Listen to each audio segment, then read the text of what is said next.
Election commissioner Pakistan ने इंतखाबात में फौज की तैनाती का नोटिफिकेशन जारी कर दिया है। फौजी जवान इंतहाई हसास पोलिंग स्टेशन पर फौज स्टेशन के बाहर तैनात रहेंगे।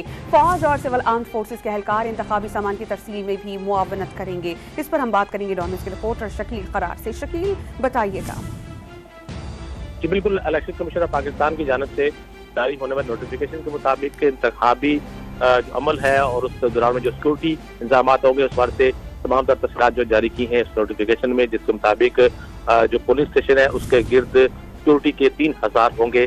पहला हसार जो है वो पुलिस पर मबनी होगा, जबकि दूसरा सिविल आर्म्ड फोर्सेज होंगे और तीसरे जो मरला है हसार है वो पाक फौज उसमें तैनात होगी। और इसी तरह जो थ्रेट असेसमेंट है उसकी बुनियाद पर इंतहाई हसास पुलिस स्टेशन के बाद जो है फौज तैनात रहेगी, जबकि पाक आर्मी और civil armed forces election commission की सामान की तरसील है उसकी निगरानी वो खुद करेंगे। इसी तरह रिटर्निंग ऑफिसर के दफ्तर के बाद जो पुलिस स्टेशन है और उससे वापसी तक तमाम सामान के साथ साथ जो है वो सिविल आर्म्ड फोर्सेज और आर्मी के जवान उसके साथ रहेंगे ताकि किसी किस्म का कोई ऐसी अमल हो तो उसको रोका जा सके।